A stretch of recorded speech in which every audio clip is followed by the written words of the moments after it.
ప్రభునందు ప్రియమైన మా ఆత్మీయ అన్నయ్య గారికి, జాయింట్ డైరెక్టర్ BOUI దైవజనులకు యేసు ప్రభు పేరట ప్రత్యేకమైన వందనాల. క్వశ్చన్ ఏంటంటే, రాజకీయాలను మీరు ప్రోత్సహించడం లేదు, అలాగే రాజకీయాల్లోకి వెళ్ళటం వాక్యానుసారం కాదు అని మీరు చెబుతున్నారు.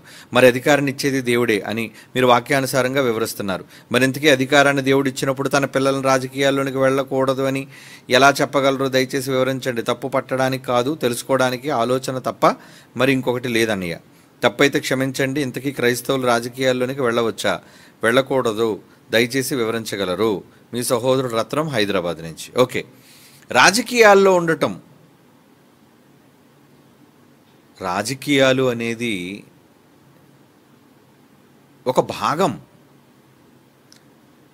అంటే మనుష్యుల పాలనలోని ఒక భాగం రాజకీయం. రాజరికం అంటే ఏంటి? ఏలిక. రాజు అంటే ఏలిక, ఏలేవాడు రాజు. ఆ రాజు ద్వారా చేసే శాసనం, తీసుకున్న నిర్ణయం, అదే రాజకీయం, అధికారం. ఈ రోజున రాజకీయం అంటే పదం మారిపోయింది, రెండు వదిలేండి. అదంతా కూడా ఒక తప్పుడు తడికగా మాడిపోయింది, దాని మూలం పోయింది. నిజానికి రాజకీయము అంటే ఏంటంటే ప్రజలను మేలుకోరి పరిపాలించే పాలనే రాజకీయం. ఒక రాజుగా ప్రజల పక్షాన మేలు చేసే ఒక అధికారి, అతడు రాజు, అతడు చేసేది రాజకీయం. సరే, ఇప్పుడు రాజకీయాలలోని అధికారులు, పెద్దలు, వీళ్ళంతా కూడా దేవుని వల్ల నియమించబడినవి అని బైబిల్లో ఉంది. ఏమని? రోమాపత్రిక 13వ అధ్యాయం 1వ వచనం. రోమాపత్రిక 13వ అధ్యాయం 1వ వచనం ఏమనుంది అక్కడ? ప్రతివాడు పై అధికారికి లోబడి ఉండాలి, ఎందుకంటే దేవుని వలన కలిగినది తప్ప ఏ అధికారం, ఏ అనేసరి చూడండి, ఏ అధికారమును లేదు. ఉన్న అధికారములు దేవుని వలననే నియమించబడినవి. ఉన్న అధికారములు దేవుని వలననే నియమించబడినవి. ఇంకా కాబట్టి అధికారులను ఎదిరించువాడు దేవుని నియమమును ఎదిరించువాడు.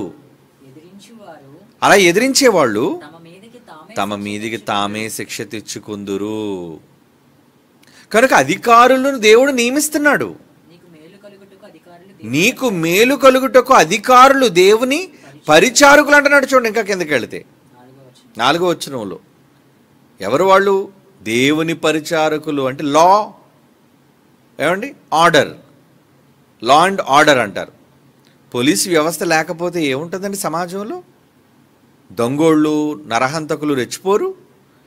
వాళ్ళు ఉన్నారని కొంతవరకైనా సామాన్యుడు, సగటు మనిషి ఆనందంగా బ్రతకగలుగుతున్నాడు. మీకు ఇబ్బంది కలిగిన వెంటనే పరిగెత్తుకుని వెళ్ళేది రక్షణ కోసం ఎక్కడికి? రక్షక భటుల దగ్గరికి, అంటే పోలీస్ యంత్రాంగం దగ్గరికి మనం వెళ్ళాలి. ఎవరు వాళ్ళు? దేశంలోని శాంతి భద్రతలను కాపాడేది పోలీస్ డిపార్ట్మెంట్ అయితే, ఇతర శత్రు దేశాల నుంచి కాపాడేవాళ్ళు Indian army, air force and navy దళాలు. వీళ్ళంతా కూడా శాంతి భద్రతలను కాపాడేవాళ్ళు. వాళ్ళు ఎవరు? దేవుని వలన నియమించబడిన వాళ్ళు. ఏమండి? ఉన్న అధికారములు దేవుని వల్ల నియమించబడినవే అంటున్నాడు కదా. కనుక అధికారులు లోబడి ఉండండి అని అంటున్నాడుగా. మరి సోదరుడు అడుగుతున్న ప్రశ్న ఏంటంటే, రత్నం, రాజకీయాలకు వెళ్ళకూడదని ఎలా చెప్పగలరు? వెళ్ళకూడదని మనం ఏం చెప్పట్లేదు. ఏమండి? ప్రజలు మంచి కోరి రాజకీయంలోనికి వెళ్ళి చేయగలవా? నువ్వు మంచి చేయగలవా? నీ పై అధికారులు, అందులో చాలా మోసాలు ఉన్నాయి, చాలా అన్యాయాలు ఉన్నాయి, చాలా దోపిడీలు ఉన్నాయి. వాటిని కాదని ఒక ప్రజానాయకుడుగా నువ్వు ఎలా చేయగలవు? చేసే సమర్థత ఉంటే చెయ్యు. మంచి చేయడానికే నాయకుడు ఉన్నాడు. ఏమండి? కొరింథీయులకు రాసిన మొదటి పత్రికలో గతంలో కూడా ఈ మాట మీకు చదివించాను. రాజకీయం పాఠంలో, దేవుని రాజకీయం పాఠంలో ఒకసారి మరలా చూద్దాం, జ్ఞాపకం చేస్తాను. కొరింథీయులకు రాసిన మొదటి పత్రిక 12వ అధ్యాయంలో 28, 29, 28 కూడా చదువుతామండి.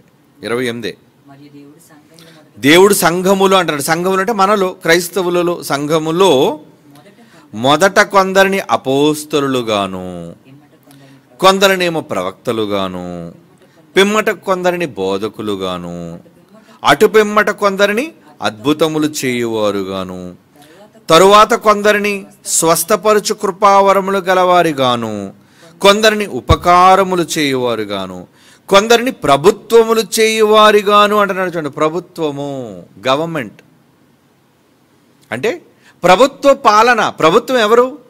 అధికారులు, ప్రభుత్వ అధికారులు. ఏమండి, నాయకులు, ప్రభుత్వ నాయకులు. వాళ్ళే కదా ప్రభుత్వాన్ని స్థాపించేవాళ్ళు. మరి వాళ్ళు ఎవరు? వాళ్ళు ప్రభుత్వములు చేయువారుగాను అంటున్నాడు. చూడండి, కొందరిని ప్రభుత్వములు చేయువారిని గాను దేవుడే నియమించాడా?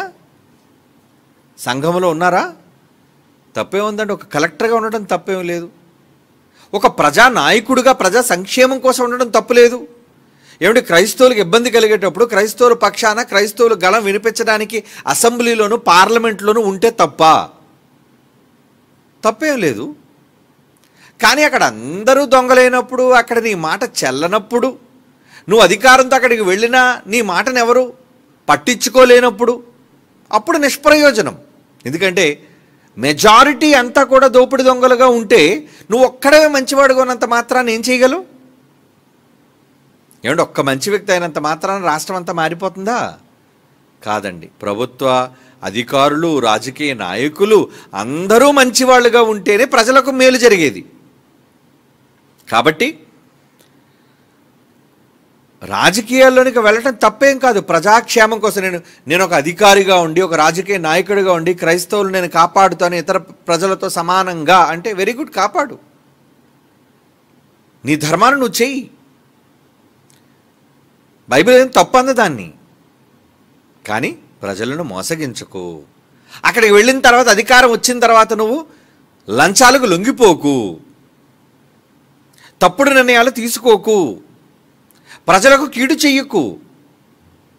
అదండి, ఇది రాజకీయ నాయకులలో ఉండవలసిన లక్షణం.